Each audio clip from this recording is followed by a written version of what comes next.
لله الحمد لله نحمده ونستعينه ونستغفره ونؤمن به ونتوكل عليه ونعوذ بالله من شرور أنفسنا ومن سيئات أعمالنا من يهده الله فلا مضل له ومن يضلل فلا هادي له ونشهد أن لا إله إلا الله وحده لا شريك له ونشهد أن سيدنا وسندنا وحبيبنا وشفيعنا ومولانا محمدا عبده ورسوله صلى الله تعالى عليه وعلى آله وأصحابه وبارك وسلم. أما بعد فأعوذ بالله من الشيطان الرجيم. بسم الله الرحمن الرحيم. ألا إن أولياء الله لا خوف عليهم ولا هم يحزنون الذين آمنوا وكانوا يتقون. وقال النبي صلى الله عليه وسلم اتق الله حيثما كنت وأتبع السيئة الحسنة تمحها وخالق الناس بخلق حسن أو كما قال عليه الصلاة والسلام. صدق الله وصدق رسوله النبي الكريم. مخدوم گرامی حضرت مولانا فضل الرحیم صاحب دان برکاتہم، میرے محترم بزرگ اور دوستو، اللہ تعالیٰ نے قرآن مجید میں ہماری پیدا کرنے کے مقصد کو بیان کیا ہے، وَمَا خَلَقْتُ الْجِنَّ وَالْإِنسَ إِلَّا لِيَعْبُدُونِ. جن و انس عبادت کے لیے پیدا کی، لیکن یعبدون کی تفسیر جو عبداللہ ابن عباس فرماتے ہیں وہ عجیب ہے. کہتے ہیں یعبدون کا مطلب ہے یعرفون، اپنی پہچان کے لیے پیدا کیا ہے کہ دنیا میں جاؤ اللہ تعالیٰ کی ذات کو پہچانو، پہچان کے لیے آئے ہیں. جب انسان اللہ کو پہچان لیتا ہے تو پھر اس کائنات میں اللہ کی ذات سے بڑھ کر کوئی اس کو محبوب نہیں ہوتا. دوری اسی وقت ہے جب تک پہچان نہیں ہے. اس لیے یعرفون یعبدون کی تفسیر فرماتے عبداللہ ابن عباس، جن کو پیغمبر سلام نے دعا دی تھی، اللہم فقہ فی الدین وعلم التاویل، اے اللہ ان کو فقیہ بنا دیجیے اور تفسیر کا علم دے دیں. اس لیے آپ حضرات صحابہ اکرام میں امام التفسیر کا لایا کرتے تھے. وہ تفسیر کرتے یعبدون کی یعرفون، لیکن یعرفون کیوں لفظ اس نازل نہیں کیا اور یعبدون کہا کہ اللہ کی وہ معرفت معتبر ہے جو عبادت کے ذریعے ہو. اگر کوئی ایسی معرفت ہو جو اللہ کی معصیت کے ذریعے ہو کہ عبادت نہ کرے، نیکی نہ کرے، میں العارف ہوں، میں اللہ کا ولی ہوں، کہ یہ ایسا ولی اللہ ہے کہ یہ ساری تکلیفات سے بری ہو گیا، یہ معرفت معتبر نہیں ہے. معرفت وہ چاہیے جس میں عبادت ہو، اطاعت ہو. جب عبادت اطاعت سے اللہ کی معرفت ہوگی تو محبت ہو جائے گی. تو میرے شیخ فرماتے تھے شاہ کی مقتدی صاحب رحمۃ اللہ علیہ کہ معرفت کا نتیجہ محبت ہوتا ہے اور محبت کا نتیجہ اطاعت ہوتا ہے. ان المحب لمن یحب مطیع. انسان جس سے محبت کرتا ہے اس کا اطاعت گزار ہو جاتا ہے. پھر اس کو کہنا نہیں پڑتا بھی تم یہ نیکی کرو، یہ کہنا نہیں پڑتا، اس لیے کہ محبت مجبور کرتی ہے. محبت کی وجہ سے راجہ حضرات صحابہ اکرام کے کتنے واقعات میں دیکھتے ہو، کہتے جی مجھے محبت ہے. ایک صحابی بخاری شریف میں آتا ہے ہر سورت کے ساتھ قل ہو اللہ پڑھا کرتے تھے، سورہ اخلاص پڑھتے تھے. اب یہ اس طرح پڑھنا یہ کوئی ترتیب نہیں ہے. کیا اب ہر صورت کے ساتھ قل اللہ پڑھے، ہر صورت کے ساتھ قرآن مجید پڑھنے کی نماز میں ترتیب ہے؟ تو آپ نے پوچھا تو ایسا کیوں کرتا ہے؟ کہ انی احبھا، مجھے محبت مجبور کرتی ہے، اس صورت سے مجھے اتنی محبت ہے کہ میں مجبور محبت ہوں، اس لیے میں ہر رکعت میں پڑھ لیتا ہوں۔ تو آپ نے پھر بشارت دی، فرمایا اس صورت کے ساتھ جو تیری محبت ہے تدخل الجنہ، وہ تجھے جنت میں لے کر جائے گی۔ عاشق اور محب کو کہنا نہیں پڑتا اب یہ کرو یہ نہ کرو۔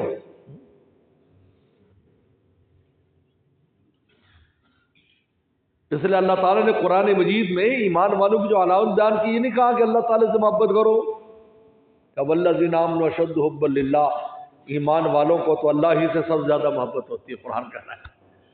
یہ نہیں کہا ایمان والوں کو محبت کرو، حالانکہ اس میں جملہ انشائیہ بھی چھپا ہوا ہے کہ اللہ سے محبت کرو، لیکن اس کی تعبیر اللہ تعالیٰ نے جملہ خبریہ سے دی ہے کہ جو ایمان والے وہ سب سے زیادہ اللہ تعالیٰ سے محبت کرتے ہیں، کیونکہ جب اللہ تعالیٰ کی ان کو معرفت ہو جاتی، پہچان لیتے اللہ تعالیٰ کو اس دنیا میں آ کر، تو پھر ان کو اللہ تعالیٰ کی ذات سے سب سے زیادہ محبت ہوتی ہے۔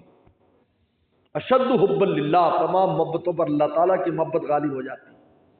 اب جب اللہ کی محبت غالب ہے تو اطاعت میں بھی اللہ ہی کی ذات سب سے زیادہ غالب رہتی ہے۔ اب کون سی ایسی چیز ہے جو ہمیں اس سے دور کرتی ہے؟ وہ معصیت اور گناہ ہے۔ ورنہ حقیقت بات یہ ہے کہ جب آدمی کلمہ پڑھ لیتا ہے تو اس کے دل میں یہ محبت کا خزانہ ڈال دیا جاتا ہے، لیکن ہوتا کیا ہے؟ وہ خزانہ دب جاتا ہے گناہوں کے ڈھیر کے نیچے۔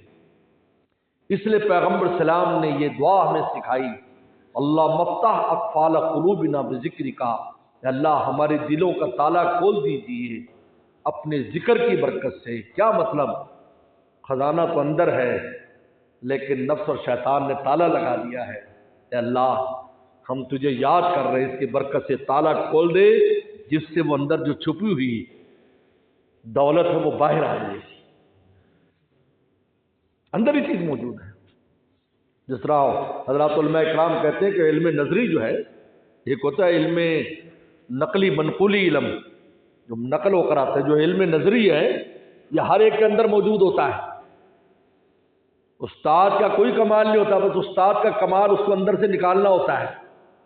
جس طرح بادام میں تیل موجود ہے لیکن کولو کا کمال اور مشین کا کمال اس تیل کو نکالنا ہوتا ہے، ورنہ آپ بادام کھائیں تو کبھی آپ کے منہ میں تیل نہیں آیا، لیکن تیل موجود ہے، لیکن ایسے نہیں نکلے گا۔ اب آپ کہیں جی مشین میں سے تیل آیا، نہیں، مشین نے وہی تیل نکالا ہے۔ ہمارے اندر اللہ تعالیٰ کی معرفت اور محبت کے خزانے دل کے نہا خانے میں موجود ہیں۔ جب کلمہ دے دیا اس کے ساتھ سارے خزانے آ گئے۔ بھائی جب کنجی رکھ دی جنت کی تو سارے خزانے موجود ہیں، لیکن ہوتا کیا ہے؟ نفس اور شیطان اس پر تالا لگا دیتے ہیں۔ اس لیے مولانا جلال الدین رومی رحمۃ اللہ علیہ نے بڑی خوبصورت بات کی ہے، تا ہوا تازہ ایمان تازہ نیست۔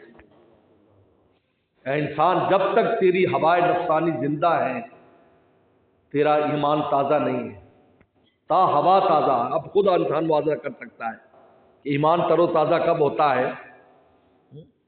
تا ہوا تازہ، جب تک ہوائے نفسانی تیری تازہ ہے ایمان تازہ نیست، ایمان تازہ نہیں ہے کہ این ہوا در قفلہا دروازہ نیست، کہ یہ جو انسان کے دل کا جو دروازہ ہے اس پر تالا یہی خواہشات لگاتی ہے۔ اگر ان خواہشات کو تو توڑ دے اور ان خواہشات کی تو مخالفت کر، تیرے دل کا تالا کھلے گا اور اسی میں سے معرفت کے خزانے نکلنے شروع ہو جائیں۔ اللہ والوں کے ہاں جو ہم آتے ہیں تو اللہ والے کہتے ہیں جی ان کی پاس بیٹھنے سے اللہ کی محبت حاصل ہوتی ہے اور معرفت حاصل ہوتی ہے۔ دراصل وہ تالا کھولتے ہیں ہمارا، وہ جو تالا لگا ہوا ہے، کیونکہ انسان کبھی کبھی اتنا کمزور ہو جاتا ہے کہ اپنی اس نفسانی خواہشات کو دبانے پر قادر نہیں ہوتا، تو اللہ والوں کی صحبت سے اس میں یہ ہمت پیدا ہو جاتی ہے۔ اصل میں تو ہمت پیدا ہوتی ہے وہاں سے، جس کی ایک بڑی پیاری مثال مولانا رومی نے دی کہ ایک کسان جو ہے نا چرواہا شیر کا بچہ پکڑ کر لے آیا، چھوٹا سا بچہ تھا، وہ بکری کا دودھ پلانے پر لگا دیا۔ وہ شیر کا بچہ اپنے آپ کو ایک زمانے تک بکری کا بچہ سمجھتا تھا، یہاں تک کہ جو سینگ والے بکرا ہوتا اس کو ٹکر بھی مار دیتے تھے اور وہ بیچارہ مار بھی کھاتا تھا۔ ایک دن وہ جب جوان ہو گیا، پانی پینے کے لیے گیا تو وہاں اصلی شیر آ گیا۔ اصلی شیر نے دیکھا کہ بھائی یہ بھیڑوں کے ساتھ اور بکریوں کے ساتھ میری نسل پھر رہی اور یہ ڈر بھی نہیں رہے اس سے۔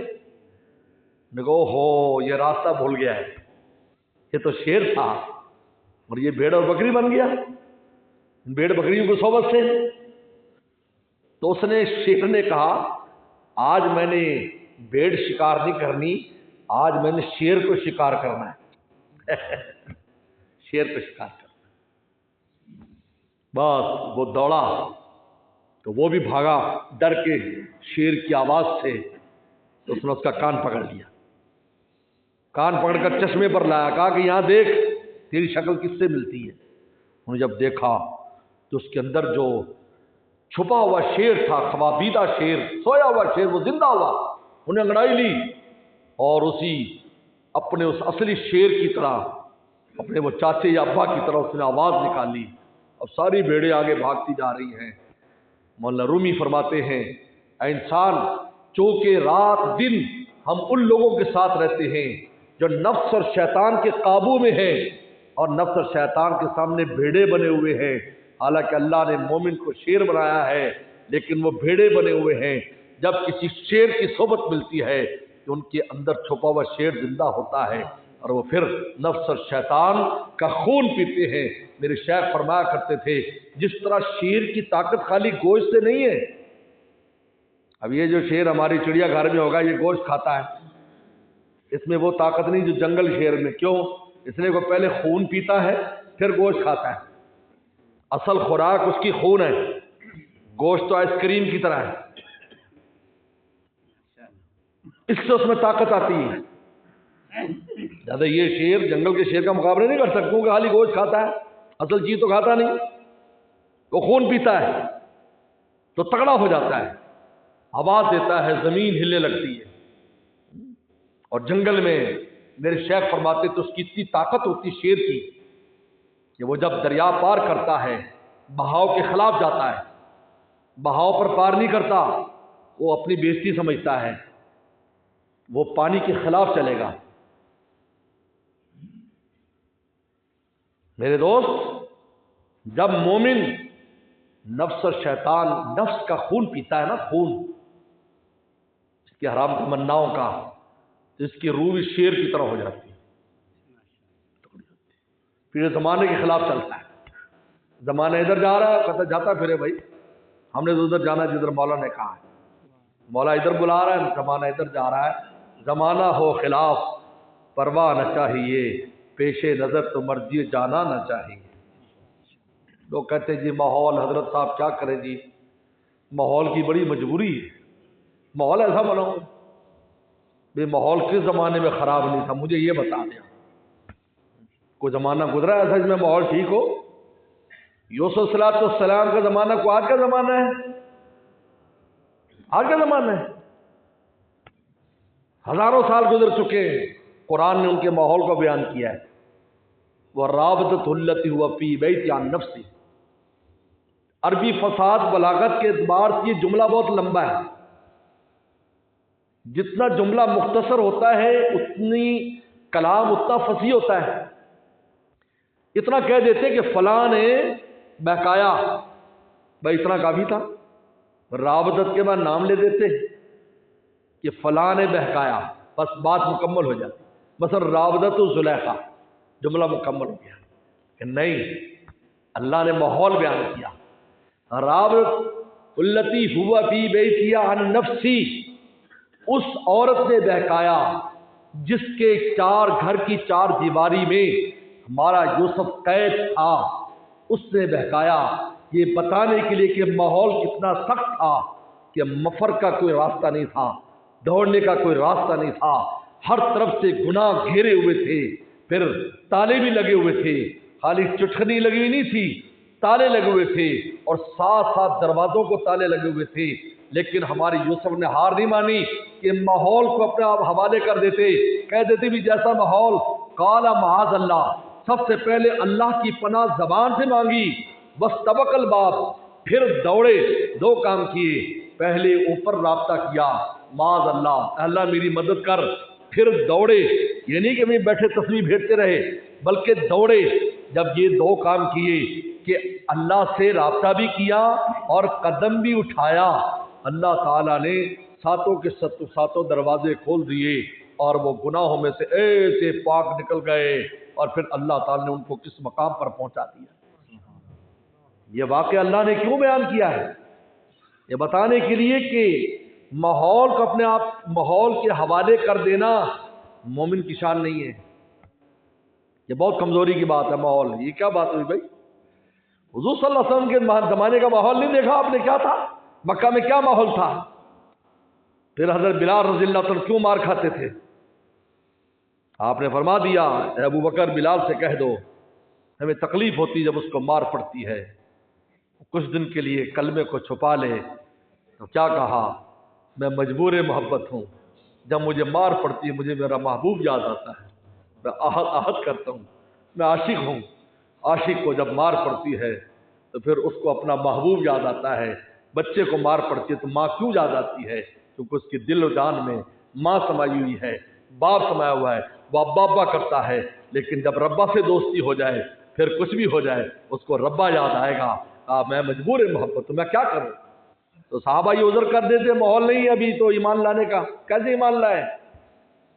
کہ جائے ماحول ادھر جائے، شیر تھے نا، شیرانہ، یہ شیرانہ ہمت اس کا نام ہے، زمانوں کے دیکھ کر چلنے کا نام شیر تھوڑی، یہ تو لومڑی کا کام ہے۔ لومڑی جو ہوتی ہے نا، فاکس، یہ چال پر چلتی، کس زمانہ کس طرح جا رہا ہے ویسے ہو جاتی، جہاں خرگوش بننا پڑے خرگوش بن جاتی، جہاں بلی بننا پڑے بلی بن جائے، جہاں شیر بننا پڑا وہاں شیر بن جائے۔ یہ لومڑیانہ چال، اس لیے حضرت عمر رضی اللہ عنہ فرماتے تھے لا یروب روغان ثعالب، فرمایا لومڑیانہ چال مت چلو، لومڑی جیسی زندگی مت بسر کرو، شیر والی زندگی بسر کرو۔ اللہ نے تو مومن بنایا ہے، لیکن ہوتا دراصل کیا ہے؟ میں نے بتایا کہ یہ ہوائے نفسانی، یہ خواہشات اور ہماری ہوائے نفسانی یہ کیا کرتی ہیں؟ ہمارے دل کے اس خزانے کو چھپایا ہوا انہوں نے، ورنہ خدا کی قسم خزانہ ہمارے پاس ہے، باہر نہیں ہے، اندر ہے، لیکن ہم اس سے غافل ہیں۔ ہم نے اس خزانے، اس دل کی زمین کو ہم نے ایسا مزین کر رکھا ہے ان دنیا کی خواہشات سے اور نفس اور شیطان کی بنائے ہوئے نقشوں سے ایسا مزین کر رکھا ہے کہ خزانہ اس میں دب گیا۔ یہ خزانہ کب نکلے گا؟ جب دل کا ویرانہ کرو گے۔ شیخ فرماتے جب دل ویرانہ ہوتا ہے، یعنی کیا مطلب؟ دنیا کی خواہشات، نفس اور شیطان کی خواہشات سے جب دل ویران ہو جاتا ہے، پھر اللہ کی معرفت اور محبت کا خزانہ نکلتا ہے، کیونکہ خزانے ویرانوں میں نکلا کرتے ہیں، آبادی میں نہیں نکلتے۔ تو خزانہ بس نہیں نکلتا، لاہور کی سڑکوں پر سونا نہیں تلاش کیا جائے گا، تیل نہیں تلاش کیا جائے گا، ہیرے تلاش ان جنگل میں جانا پڑے گا۔ اس لیے میرے شیخ فرمایا کرتے تھے خلوت غار ہرا سے ہے طلوع خورشید۔ آپ کو نبوت دینے کے لیے کہا کہ نہیں ویرانے میں جائیں، خزانہ ویرانے میں، آئیے ویرانے میں، خوبی للخلا، خوبی للخلا، ویرانے میں آئیں، یہاں نہیں، یا آبادی میں نہیں دیں گے۔ لیکن آبادی کو معمولی اللہ کا گھر کہ نہیں، یہاں سے بھی آگے نکلیں، ویرانے میں آئیں۔ 6 مہینے ویرانے میں رہے، مولا سے لو لگائی۔ آپ تجارت فرماتے تھے، خدیجہ رضی اللہ تعالی ام المومنین کے مال میں سب چھوڑ، سب سے دل اچاٹ کر دیا اللہ نے، بس اب خزانہ نکل رہا ہے۔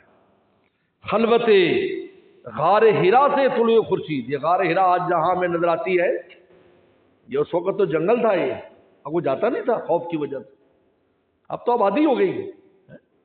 کتنے آپ کے لاہور کے ایسے علاقے جو جہاں جاتے وحشت ہوتی تھی، آج تو وہاں آبادی ہیں۔ اور اس میں بھی عجیب بات لکھی ہے کہ پیغمبر اسلام سب سے پہلے سبیر پہاڑ پر گئے تھے، یہ جو مینا کے ساتھ ہے، مینا کے ساتھ جو پہاڑ ہے جس میں سے ٹنل بنی ہوئی ہے، یہ سبیر پہاڑ ہے، یہاں گئے تھے۔ جب آپ پر خلوت کا جذبہ ہوا، اکیلا پن آپ پر طاری ہوا، تو سبیر پہاڑ نے کہا، چونکہ پتھر بھی آپ کو پہچانتے تھے، انہوں نے کہا یا رسول اللہ آپ یہاں سے اتر جائیں، اگر آپ کو کچھ ہو گیا تو اللہ مجھے جہنم میں ڈال دے گے۔ علامہ سہیلی نے روایت نقل کی ہے روض العنف میں۔ تو غار ہرا سامنے، بالکل اس کے سامنے غار ہرا ہے۔ اب یہاں سے جائے مکہ شریف سے پہلے ہرا آتی ہے، پھر سبیر پہاڑ ٹنل پار کر کے آپ مینا کے کیمپ میں پہنچتے ہیں۔ تو ہرا الیہ یا رسول اللہ، اللہ کے نبی میرے پاس آئے۔ وہ کہا عاشق تھی نا، یہ پہاڑ عاشق تھا، اور عاشق کو انجام کی پرواہ نہیں ہوا کرتی، یاد رکھو۔ یہ عشق کا خاصہ یہ ہے، جو آغاز میں فکر انجام ہے، عشق شاید نبی خواب ہے، یار میں نیک تو ہو جاؤں، یہ چھوڑنا پڑے گا، پھر یہ نقصان ہو جائے گا، پھر یہ نقصان ہو جائے گا، یہ عشق کی علامت نہیں ہے۔ عاشق کو انجام تھوڑی دیکھتا ہے کہ کیا ہونے والا ہے، بلکہ یہ سعادت سمجھتا ہے کہ اگر محبوب کی خدمت میں میری جان چلی جائے تو اس سے بڑھ کر میرے لیے کوئی سعادت نہیں ہے۔ الیہ یا رسول اللہ میرے پاس آ جائیں، آپ میرے پاس آئیں، یعنی یہ وجہ ترجیح لکھی غار ہرا میں جانے کی، اس ہرا پہاڑ کی جو غار تھی اس میں جانے۔ تو خلوت غار ہرا سے طلوع خورشید، کیا سمجھتے ہو اے دوستو ان ویرانوں کو؟ ویرانوں کو کیا سمجھتے ہو میرے دوست؟ دل جب تک نفس اور شیطان کی خواہشات سے اور دنیاوی خواہشات سے مزین ہے، اللہ کی معرفت اور محبت کا خزانہ نکلنے والا نہیں ہے، اس کو ویرانہ کرنا پڑے گا۔ دل اس کے لیے نہیں بنایا، اللہ نے دل اس کے لیے نہیں بنایا۔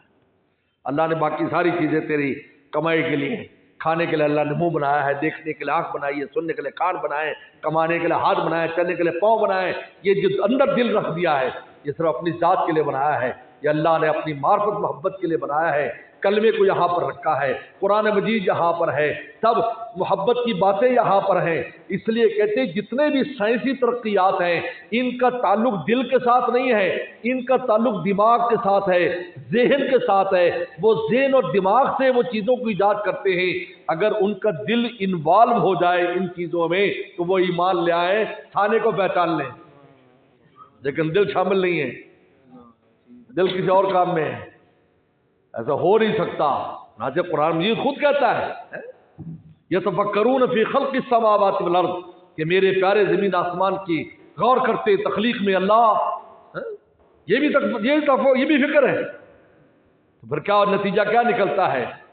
ربنا ما خلقت ھذا باطلا، اللہ آپ نے یہ بیکار پیدا نہیں کیا۔ یہ دل ہے، یہاں دل شامل ہے، اس تفکر میں دل شامل ہے، اور جس میں دل شامل نہیں کیسی کیسی چیزیں بنا رہے ہیں، ایجاد کر رہے ہیں، لیکن ان کا دل اس میں شامل نہیں ہے، دماغ اور ذہن سے ایجاد کر رہے ہیں۔ اگر اپنا دل شامل کر لیتے تو ایک چھوٹا سا نقطہ بھی ان کے لیے ہدایت کا ذریعہ بن جاتا۔ ہمارے استاد ڈاکٹر عبدالرزاق صاحب اسکندر رحمۃ اللہ علیہ، انہوں نے ہمیں ایک واقعہ سنایا بنور ٹاؤن کے بعد میں جو محتم بھی رہے، ہمارے زمانے ناظم تعلیمات تھے، انہوں نے ایک رسالہ ان دنوں میں، ایک عربی رسالہ مصر سے آتا، تو اس میں نے کہا ایک واقعہ لکھا کہ فرانسیسی ڈاکٹر کا، یہ فرانسیسی ڈاکٹر نے کوئی ایک حدیث کا ترجمہ پڑھا، کیونکہ جو ڈاکٹر ہوتے ہیں وہ ایسی چیزیں جو بیماری سے متعلق ہوں، وہ کسی بھی بڑے نے کہیں ہوں تو وہ اس کو دیکھتے ہیں اور اس پر ریسرچ کرتے ہیں۔ سلام کی حدیث آئی کہ فر مرزوب فرارک مناسب، کہا کہ جزامی آدمی سے ایسے دور رہو جس طرح تم شیر سے بھاگتے ہو ایسے بھاگو۔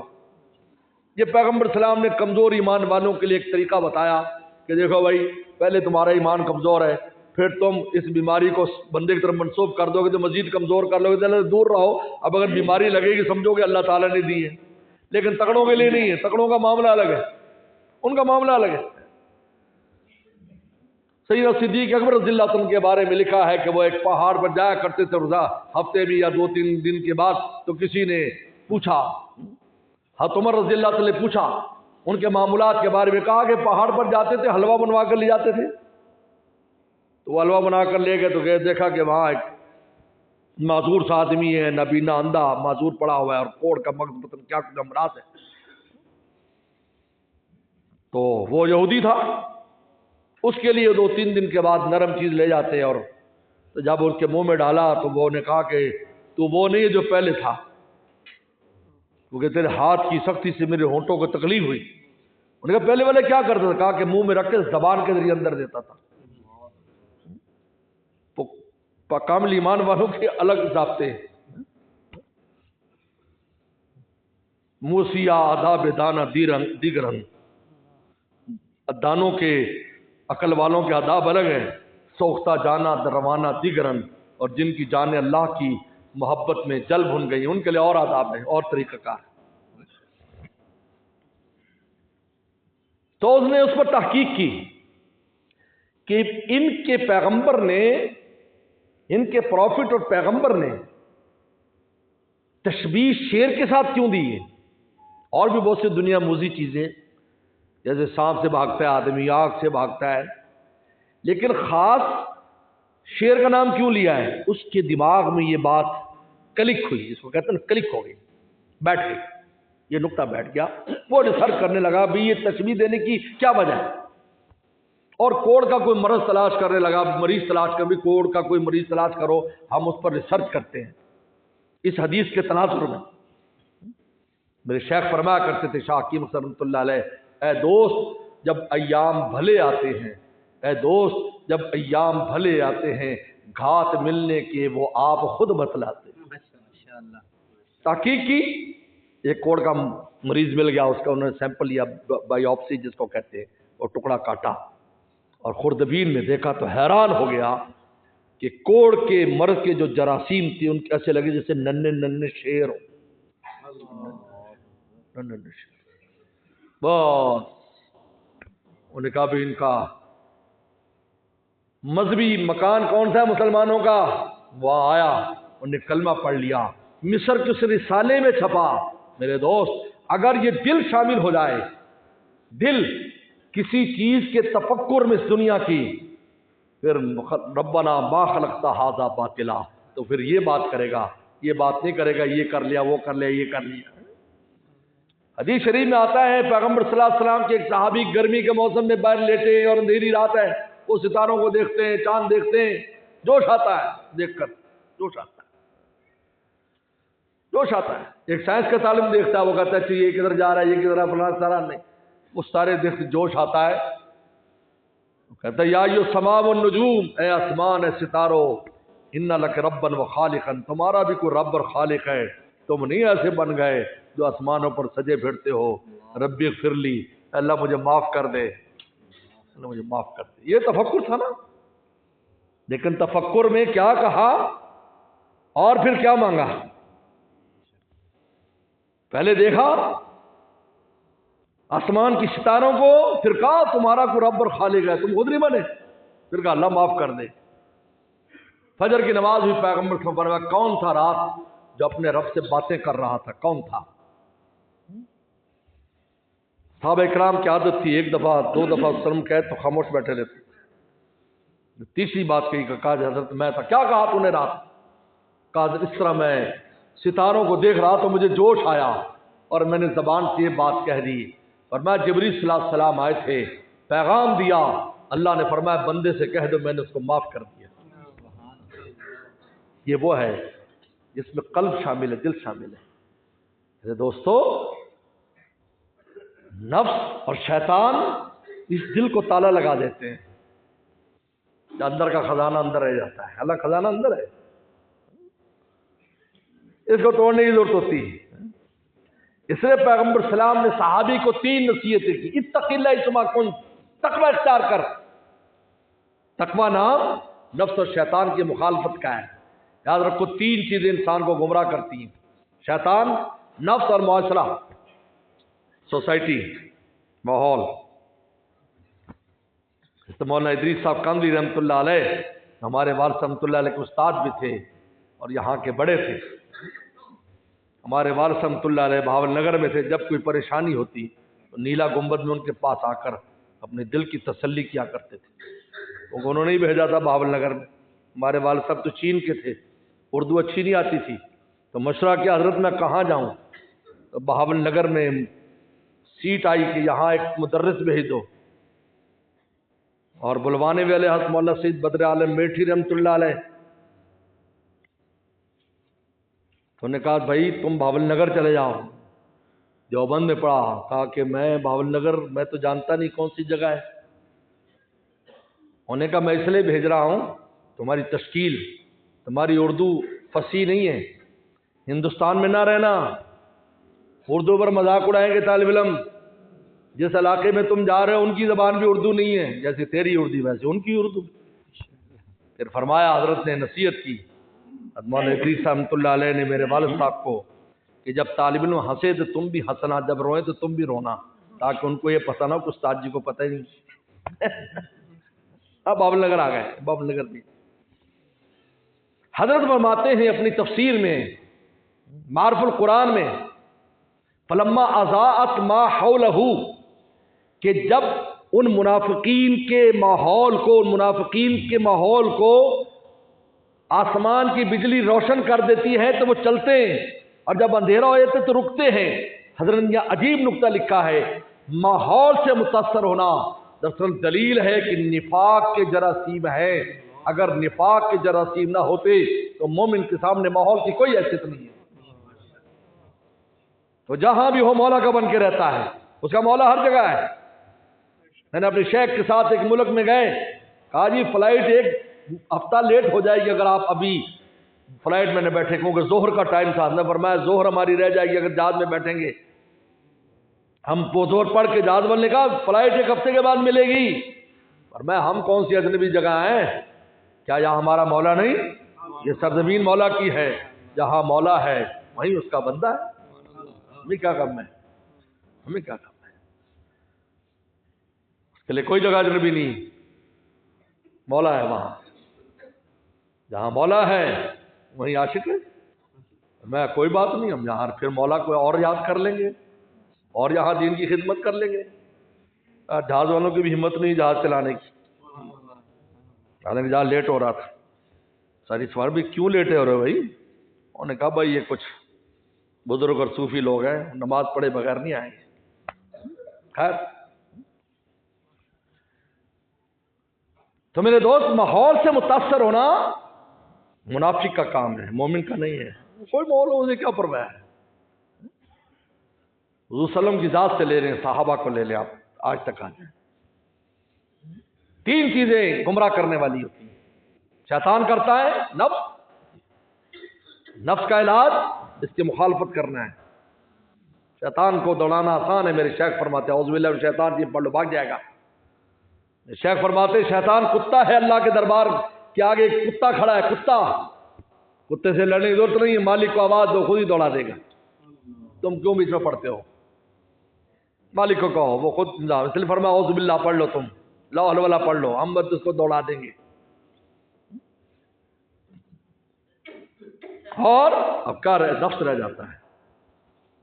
اور جب انسان نفس کی مخالفت کرتا ہے اور اس کی حرام تمناؤں کا خون پیتا ہے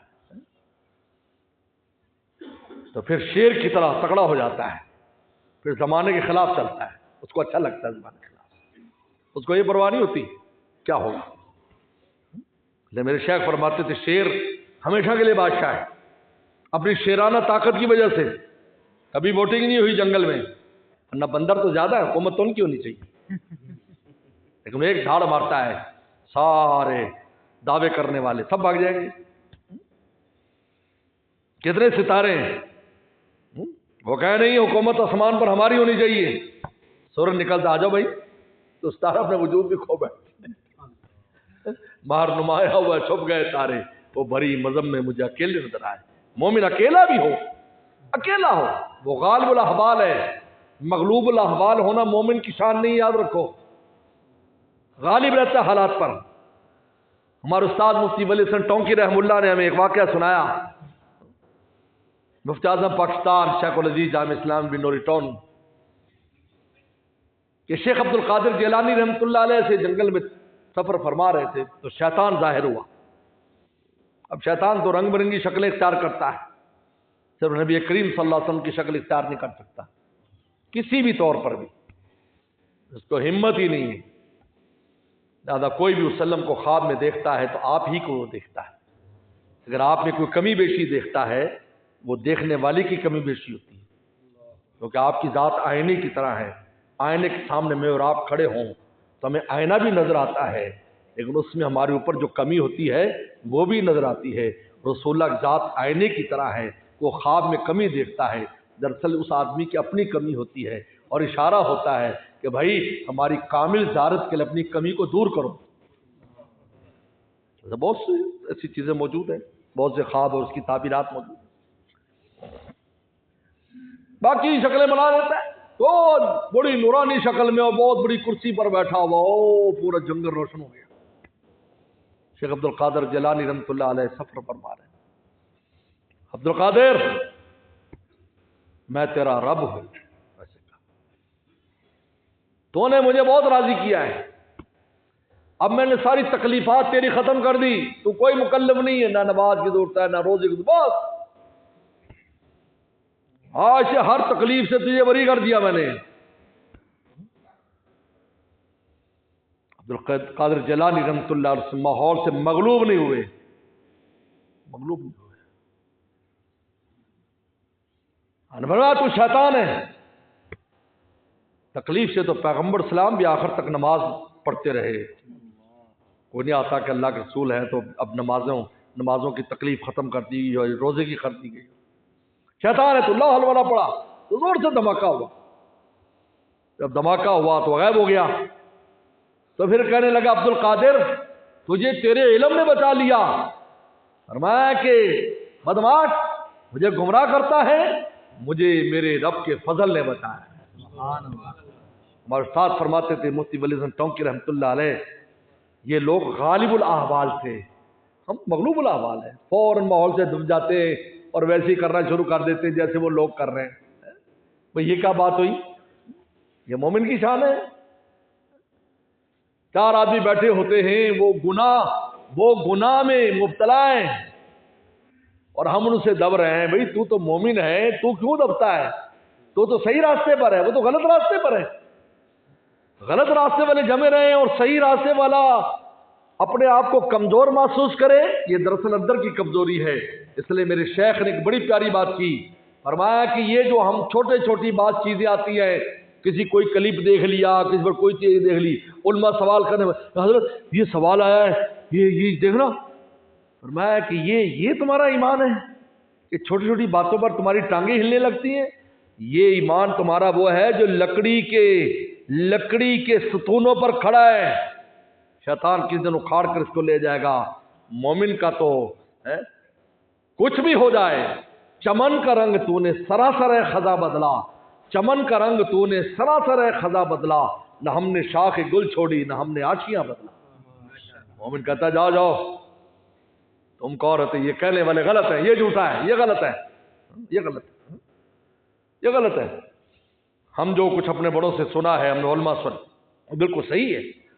یہ تھوڑی بات پر ہل جانا ایمان کی فکر کرے. سوال لے کر واقع پڑتے ہیں، اور یہ ایسا ہو گیا، یہ ایسا میرے دل میں ایسا ہو رہا ہے، یہ کیا بات ہوئی؟ مومن غالب الاحوال ہوتا ہے، مغلوب الاحوال نہیں. لیکن کیوں مغلوب الاحوال ہے؟ اس لیے کہ نفس اور شیطان نے اس کو قابو کیا ہوا ہے. اتق اللہ، تقوی اختیار کر تو جہاں بھی ہے. وقت سے حسنت تموہا، اور اگر گناہ ہو جائیں فوراً کوئی نیکی کر لے تاکہ گناہ کے اثر کو مٹا دے. وخالق الناس بخلق حسن، لوگوں کے ساتھ اچھے اخلاق سے پیش آؤ، لوگوں سے اچھے اخلاق سے پیش آؤ. خالق کے ساتھ معاملہ تقوی کا ہے اور مخلوق کے ساتھ معاملہ حسن اخلاق کا ہے. اچھے اخلاق کس کا نام ہے؟ ٹٹ فاٹ ٹیٹ کا نام نہیں ہے. کما تدین تدان، تمہیں کوئی بوتل پلائے تم چائے پلاؤ، اس کا نام نہیں. حضرت تھانوی رحم اللہ فرماتے ہیں کہ امت دوسرے کی ایذاؤں پر صبر کرنے کا نام اخلاق ہے. ایذا پہنچا رہا ہے پھر بھی آپ صبر و تحمل سے کام لیتے ہیں، پھر بھی اپنی خوش روئی کو ختم نہیں ہونے دیتے. اور جو آپ کے ذمے حقوق ہیں، اس لیے حقوق کا معاملہ ترمذی کی حدیث ہے، کاش ہم آج عمل کریں زندگی ہماری آرام سے ہو جائے. فرمایا کہ دوسروں کے حقوق کو ادا کرو اور اپنا حق اللہ تعالیٰ سے مانگو. وہ کہتے لو جی ہم تو کرتے ہیں، وہ نہیں کرتے، ہم بھی نہیں کرتے. یہ مومن کی شان نہیں ہے. یہ تو آپ نے طرز بدل دیا اس کی وجہ سے. آپ کو تو سیدھا جانا تھا، طرز بدل دیا. حضور صلی اللہ علیہ وسلم پر کیا حالات نہیں آئے، آپ نے طرز بدلا نہیں بدلا. وہ شان رحمت مکہ فتح ہونے بعد بھی قائم رہی. الیوم یوم المرحمہ، آج رحمت کی دن لا تثریب علیکم، جاؤ تم پر کوئی ملامت نہیں. اللہ مجھے اور آپ کو عمل کی توفیق عطا فرمائے. وآخر دعوانا ان الحمد للہ. اللہم